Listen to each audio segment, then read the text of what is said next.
Cascade Hoopstock, this is Billy D. Boy, big Thursday night. Buckle up. Cascade Hoopstock starts right now. Cascade Hoopstock, produced in the shadow of the beautiful Cascade Mountains and bringing the world NAIA basketball. One podcast at a time.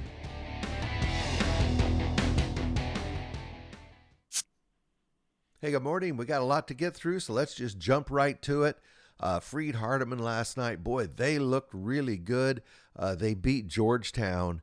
They're at Freed Hardeman. The final score was 80-57. Rico Sane, 20 points, 4 rebounds.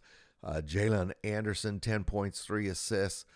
Freed Hardeman's got to be one of the top defensive teams in the country to hold Georgetown to 67 points.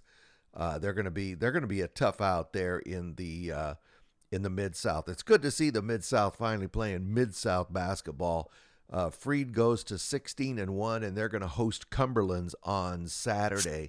So Cumberland's tonight, they were at Bethel, and they got beat 80-69. So that was it's not an upset. Bethel's like 14-3. This is not some slouch team. But Bethel beat Cumberland's 80-69. David Starr, 20.7 rebounds. Chauncey Hughes, the third, 16 points, 4 rebounds. So University of the Cumberlands, they go to 15-2. It gets a lot easier because they go to Freed Hardeman on Saturday. And there's that Georgetown we already said, but the Georgetown is going to be at Bethel, so it's going to get a lot easier for Georgetown too. Okay, here's the scores. I just told you most of them. The only other one, Lindsey Wilson beat Campbellsville, and here's the games on Saturday. Cumberland is going to be at Lindsey Wilson, and I told you about those other two. So that's the Mid-South. Don't worry about the standings. They played one game. In the GSAC, number 22, Benedictine Mesa, they won again. They beat La Sierra tonight. What was it? 91-69. Eric Blackwell, 17 points, 4 rebounds. There's Eric right there. And then Isaiah Howard, 18 points, 8 rebounds. So Benedictine Mesa is 17-0. Big GSAC game coming up on Saturday. They have to go to Hope and play at Hope. Boy, that'll be good. That should be standing room only, folks. So let's look at the rest of the action in the GSAC here. I'm not going to blow it up. No, I think I'll leave it like this. So Benedictine Mesa won. QUAZ defeated Life Pacific. No score there, but I can tell you the Masters beat Embry-Riddle. It was a pretty close game, but the Masters won that game. So the schedule coming up, let's go to that first. Here's the schedule coming up. Park Gilbert's going to be at Arizona Christian, but Benedictine Mesa at Hope, that's the marquee game. And then you can see Embry-Riddle will be it. Let's look at the standings. So Benedictine Mesa, Hope, that's the big game on Saturday. Arizona Christian and the Masters. That's the race, those 4 teams in the GSAC. We'll have to keep an eye on that as the season gets going here. Langston, they got upset by Oklahoma City. Congratulations, Sam Conkey in that group. 61-58. Brian Alexander for Oklahoma City, he had 17 points. Alphonse Muteba, he had 10 rebounds. So Langston now, they go to 12-3. And they're going to host Southwestern Christian on Saturday. That's on their schedule, on their website, on the NAIA website for the Sooner. It doesn't have that game, but that's on Langston's schedule, Southwestern Christian. I'm sure that's right. Langston's going to be okay. They lost a road game, but big win for Sam Conkey and his group. Congratulations. Also last night in the Sooner, Nelson defeated John Brown. Big win for Nelson. That's always a big hurdle to get past. They beat him 81-66. A couple guys have really been playing well for Nelson. One of them is Traylon Green, 16.7 rebounds, 10 assists. That's a stat line, almost a triple double. And Micah Clark also has been really exceptional for Nelson so far this year. 20 points and 5 rebounds. Nelson is 12-2, and they're going to host College of the Ozarks on Saturday. Here's the rest of the action in the Sooner. Texas Wesleyan was a victor. Also, Oklahoma Panhandle won their second game in a row, but their first conference game. Congratulations to them. And they won it on the road at Science and Arts. Mid-America Christian was able to get past Wayland Baptist. Take a look at the standings.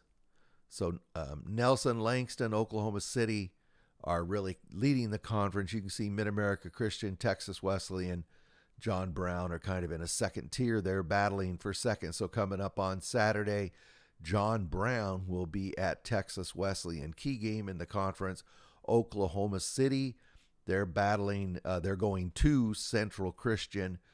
And Oklahoma Panhandle is going to be at Mid-America Christian. Can Oklahoma Panhandle make it 3 in a row?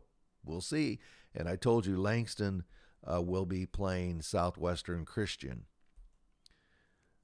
Southern States, Mobile, Loyola, that was the big game. That's kind of the rivalry game.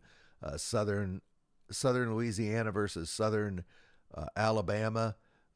Mobile won this one at Loyola. I wonder if they stomped on the logo. 68-62, and you can see the rest of the games here. Thomas beat Point. Bruton Parker won again. Bruton Parker, that's another team. They're like 15-3 or 14-3, not getting much attention. William Carey beat Faulkner. A lot of teams around the country. Well, there's just a lot of teams around the country that are very competitive this year. Okay, let's just keep rocking and rolling. Let's look at the standings for the Southern States. Life, Mobile, Bruton Parker, William Carey. Look at that bunch up. There's like 1, 2, 3, 4, 5, 6, 7 teams all within one game. So what's going on Saturday? Dalton State is going to go to Life. That's a big game, both those teams. Thomas is going to be at Bruton Parker, another big game in the Southern States on Saturday. Mobile will be at William Carey, and Faulkner will be at Loyola. A lot of big games coming up this Saturday in the Southern States. In the River States, Red River Conference, LSU Shreveport played Xavier. They beat them. They beat them bad, 82-59. And they were at Xavier. A big win for LSU Shreveport. Hayden Brittingham, he had 19 points, 9 rebounds, and Thaddeus Johnson, 17 points, 4 rebounds. LSU Shreveport goes to, by my count here, should be 12-3, and they are going to be at North American on Saturday.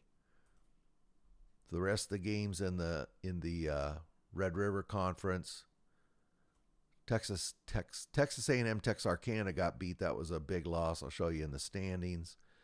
Our Lady of the Lake, they're sneaking up there. They beat Alexandria at the start of the year. They won at the Masters, and then they really struggled. I thought, oh, they're just going to kind of fade away. But they've really had a resurgence.